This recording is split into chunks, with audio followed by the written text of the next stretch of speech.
ಕೋಣನಕುಂಟೆ ಬಳಿಯಲ್ಲಿರುವ ಆಸ್ಟ್ರಾ ಆಸ್ಪತ್ರೆಯಲ್ಲಿ ಕಳೆದ 5-6 ದಿನದ ಹಿಂದೆ ಹೆರಿಗೆಗಾಗಿ ಅಡ್ಮಿಟ್ ಆಗಿದ್ದ ಕನಕಪುರ ಮೂಲದ ತನುಶ್ರೀ ನಾರ್ಮಲ್ ಡೆಲಿವರಿ ಬದಲು ಸಿಜರಿಯನ್ ಮಾಡಿ ಮಗುವನ್ನು ಹೊರತೆಗೆದಿದ್ದ ವೈದ್ಯರು. ಆಪರೇಷನ್ ವೇಳೆ ಲಿವರ್ ಭಾಗಕ್ಕೆ ಗಂಭೀರ ಗಾಯವಾಗಿದ್ದರಿಂದ ತೀವ್ರ ರಕ್ತಸ್ರಾವವಾಗಿ ಬಾಣಂತಿ ತನುಶ್ರೀ ಸಾವು.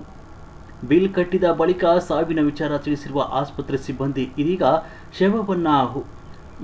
ಶವವನ್ನು ಕೊಡೋಕೆ ಹಿಂದೆ ಮುಂದೆ ನೋಡ್ತಿದ್ದಾರಂತೆ. ಆಸ್ಪತ್ರೆ ಸಿಬ್ಬಂದಿ ಘಟನೆಯಿಂದ ನೊಂದ ಸಂಬಂಧಿಕರಿಂದ ಆಸ್ಟ್ರಾ ಆಸ್ಪತ್ರೆಗೆ ಗೇರಾವ್ ಆಸ್ಪತ್ರೆಯ ಮುಂದೆ ಜಮಾಯಿಸಿ ತನುಶ್ರೀ ಸಂಬಂಧಿಕರು ಆಸ್ಪತ್ರೆಯ ಬೇಜವಾಬ್ದಾರಿತನಕ್ಕೆ ಆಕ್ರೋಶ ವ್ಯಕ್ತಪಡಿಸುತ್ತಿರುವ ಸಂಬಂಧಿಕರು ಆಸ್ಟ್ರಾ ಆಸ್ಪತ್ರೆಯ ಸುತ್ತಮುತ್ತ ಪೊಲೀಸರು ಬಿಗಿ ಬಂದೋಬಸ್ತ್ ಮಾಡಿದ್ದಾರೆ.